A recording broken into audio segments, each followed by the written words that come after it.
आइए, आपका स्वागत है बिहार टॉपर्स के एक और नए वीडियो में। आज के इस गहन विश्लेषण का हमारा मिशन बहुत ही दिलचस्प है। हमारे पास कुल 17 स्लाइडों का एक शानदार डाटा है। हाँ, और ये डेटा बिहार की खनिज संपदा और ऊर्जा संसाधनों की ना पूरी की पूरी तस्वीर बदल देता है। आज हम इसी अनकही आर्थिक क्षमता को डिकोड करेंगे। बिल्कुल।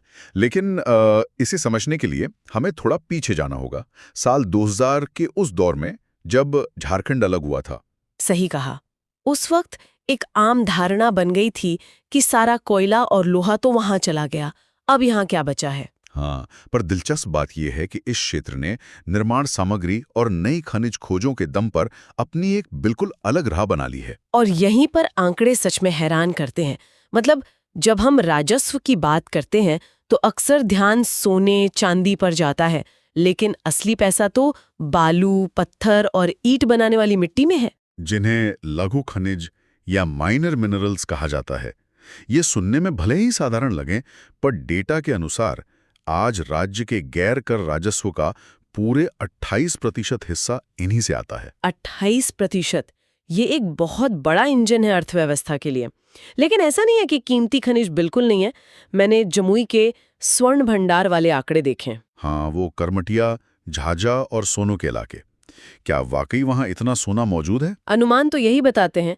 भारत के कुल स्वर्ण भंडार का लगभग 44%, यानी करीब 222.88 मिलियन टन सोना इसी क्षेत्र में होने की संभावना है। ये आंकड़े अविश्वसनीय हैं। और बात सिर्फ सोने की नहीं है। दक्षिणी बिहार की ये पूरी बेल्ट खनिजों का खजाना है। रोहतास के अमझोर इलाके में मिलने वाले पायराइट को ही देख लीजिए। बिल्कुल, जिसे डेटा में मूर्खों का सोना या फूल्स गोल्ड कहा गया है। क्योंकि ये देखने में बिल्कुल सोने जैसा चमकता है। एकदम सही। लेकिन इसका असली उपयोग उर्वरक और सल्फ्यूरिक एसिड बनाने में होता है, और भारत का 95% पायराइट यहीं पाया जाता है। इसके अलावा रोहतास और कैमूर के चूना पत्थर का भी जिक्र है। इसी की वजह से डालमिया नगर और बंजारी में सीमेंट उद्योग इतना सफल हो पाया है। और नवादा, जमुई से लेकर गया तक फैली उस विशाल पेटी को भी नहीं भूल सकते, जहां दुनिया का सर्वश्रेष्ठ रूबी माइका मिलता है। हाँ, इलेक्ट्रॉनिक्स में एक बेहतरीन इंसुलेटर के रूप में इसकी बहुत मांग है। लेकिन इन सबको निकालने की जमीनी हकीकत थोड़ी मुश्किल भी है। बिल्कुल, चमक के पीछे एक अंधेरा भी है। अवैध खनन जैसी गंभीर चुनौतियां हैं। रिपोर्ट में ढिबरा चुनने का भी जिक्र था, यानी अबरक के टुकड़ा बटोरना। हाँ, और इस आपूर्ति श्रृंखला में बाल श्रम का जोखिम एक कड़वी सच्चाई है। सिर्फ संसाधन होना काफी नहीं है, इन क्षेत्रों के वैधीकरण की बहुत सख्त जरूरत है। ये बहुत अहम पॉइंट है। अच्छा, अगर हम थोड़ा विविधता और भविष्य की खोजों की तरफ बढ़ें, मुंगेर के खड़गपुर में बॉक्साइट, भागलपुर की चीनी मिट्टी, गया का ग्रेनाइट और लखीसराय का क्वार्ट्जाइट तो है ही।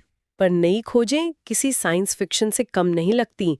बांका और जमुई में रेयर अर्थ एलिमेंट्स यानी दुर्लभ मृदा तत्व, और रोहतास में पोटाश की खोज हुई है। और गया की अकबरी पहाड़ी और नवादा में यूरेनियम और बेरिलियम जैसे सामरिक खनिजों की बात हो रही है।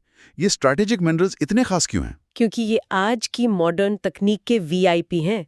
इनके बिना परमाणु ऊर्जा, रक्षा उपकरण या हाईटेक उद्योग की कल्पना भी नहीं की जा सकती। मतलब ये क्षेत्र भविष्य के स्मार्टफोन और रक्षा प्रणालियों को भी पावर कर सकता है। लेकिन इन उद्योगों को चलाने के लिए भारी ऊर्जा की भी जरूरत है। हाँ, और ऊर्जा परिदृश्य की बात करें तो अभी भी राज्य की 85% ऊर्जा ताप विद्युत से आती है, जैसे बाढ़, बरौली, कांटी और नबीनगर के थर्मल प्लांट्स। और बाकी 15% जल विद्युत और नवीकरणीय ऊर्जा से।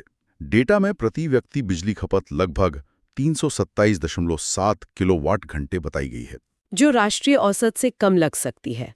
और कोयले के आयात पर निर्भरता भी है।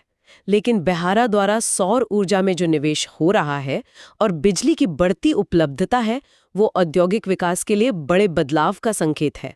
तो निष्कर्ष यही है कि बढ़ता खनन राजस्व और नए खनिज भंडार यहाँ निवेश के शानदार अवसर पैदा कर रहे हैं। बिल्कुल, बस सही प्रबंधन की जरूरत है।